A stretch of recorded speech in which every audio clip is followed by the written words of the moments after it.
In this video, we have the brand new Redcat Ascent, and we're going to be trying to move some of the weight from the rear to the front by relocating the battery and the ESC to make some room. So there's 3 steps that we can go to. With the body off, you can see that the factory battery is all the way back here in the rear, which is not maybe really where you'd want it. You might want that more forward.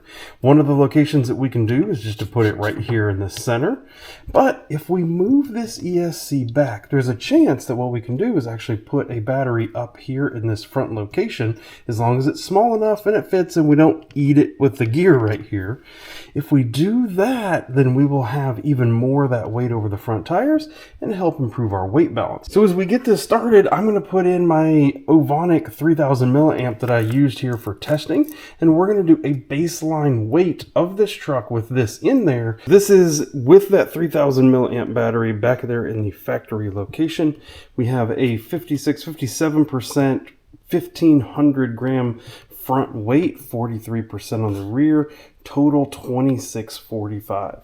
So now we're going to take that out. We're going to start looking at what it takes to mount it in the middle, what it takes to mount it in the front, and how this number changes with that. The first part of this is actually really rather easy. I'm going to take my 2mm driver, and there are 2 screws, it looks like, on either side that go through the chassis and into the plastic housing for the battery.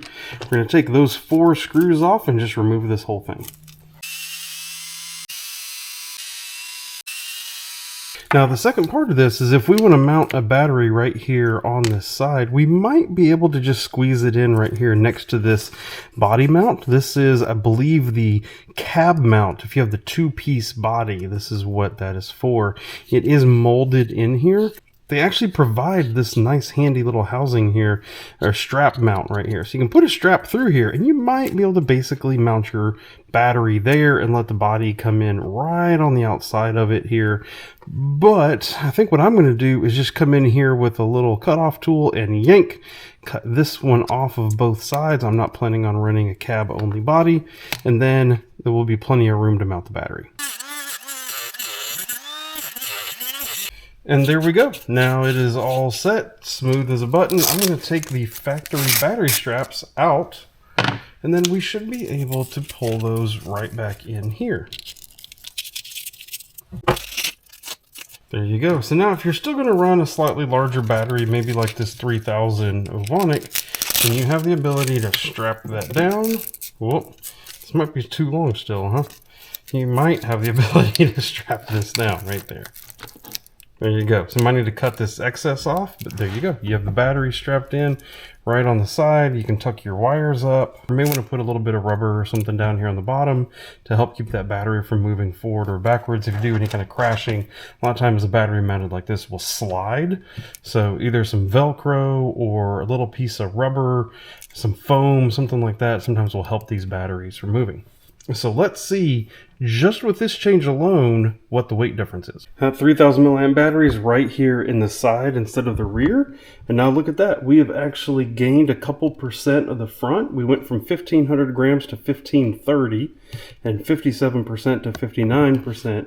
Total weight is actually down 30, what does that make it? 36 grams. That's just this. This is just gone. So with that, 36 grams is total gone out of the battery, out of the total truck.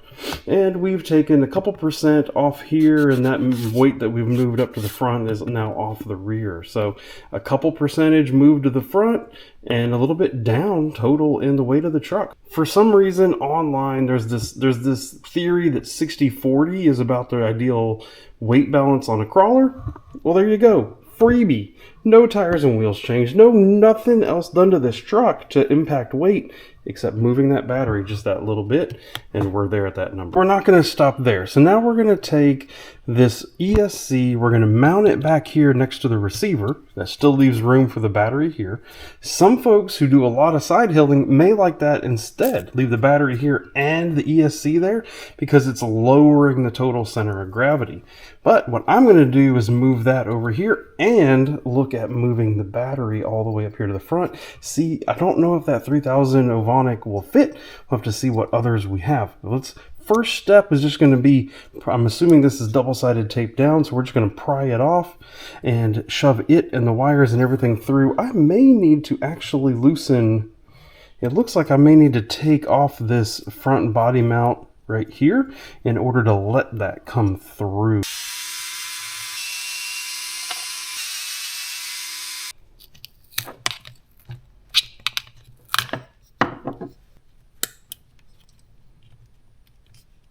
Well, that almost fits too well right there, actually. All I did was literally had to pull it off. I had to undo one zip tie that was holding the wires here, and the whole thing just turned around and sat down right there. There's even, it really works out with the power switch and everything. It's going to clear the body. Didn't even have to disrupt the receiver. I mean, that's pretty awesome, actually, right there. So now it gets ready to look at the battery and the mounting up front. And here's that 3000, and that's not going to work. It's going to stick past the front of the whole dang body and everything. So that's not going to do the job. I started looking through some of the other batteries that I have. I have this CNHL. It's really used up. We've been mostly using this as a drone battery. CNHL 1500. It looks like that would probably sit right there. Unfortunately, it's going to be right there also, right on that spur gear. I am afraid I may eat it a little bit if we don't have some very careful wire management. It turns out the smallest one that I actually have is this. I don't even remember what the name brand of these were. RC Hackers or something like this. These have honestly been pretty bad quality batteries. Do not recommend. But it's even smaller. And the balance leads come out of the same side as the plug over here, so that is actually even cleaner and will fit in there just beautifully. So this may end up being what we go with. I may actually try to figure out something different besides this big plastic bulkhead up here in order to mount between the front. I may actually try to figure out maybe a different standoff or something to give these chassis rails a little bit more strength. There's just a little bit of flex there. Probably nothing that you'd ever notice in regular crawling, but it'd be nice if there was at least, you know, a little bit of something extra there. So that's what we're going to look at next, is how to now mount this. So obviously it's not going to just stick there with wishes and dreams. Some folks will put Velcro, and that would actually work really well with this battery. I think I'm going to take this plate off and see if I can't get a battery strap around the whole thing and then put the plate back down. I think that might work great. Ah, looky. So I was able to run that battery strap next to the servo around the frame rail down here.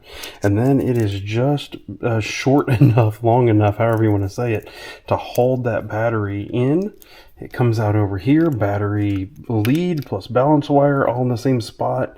The other thing I'm going to do now is I'm going to actually move this servo wire from this side over to this side. That way, as I'm putting a battery in and out, it's not in the way and I'm not shoving it over into that gear. I'm going to zip tie this up so it's very tight up against the chassis rail over here and away from that gear. I think with that, this is going to work. So I'm going to put everything else back together, and then we're going to weigh it and see what the whole balance and what the total weight is now. Small battery, 2200 milliamp or 2000 milliamp 3S up in the front. ESC now moved to the rear. Moment of truth, we are now formally 60/40 with a total of 1519 on the front. So 1520, it's bouncing a little bit here, but we have 1519 on the front, which ends up being just a total of 20 grams more on the front than when we started. But the big difference is back here at the back. We are now 120 grams less on the rear than when we started. And the whole truck started at 2645 and we're at 2545. So we took 100 grams off the whole truck, moved a little bit to the front, and just took the rest of it off the rear. this truck should be even so much better than it was before. All right, so how is that for free? Literally $0 spent, and we were able to move some weight to the front, reduce total weight of the truck. This is really, really good. I love this. I'm gonna be trying to run some batteries up in the front, and I might try to do some research and leave you some links down in the video description of other batteries that'll actually fit up there, because it's not very big, so it is gonna be a small battery that fits up there. So I'll leave some links in the video description to ones that do fit, not the one that I'm putting in there because I don't recommend it. I hope this video was useful for you. If you have any questions about how I did stuff or why I did stuff, please leave them down in the comments. And if you're curious about anything else that I've done with this truck, there's a playlist that'll be popping up to your right over here.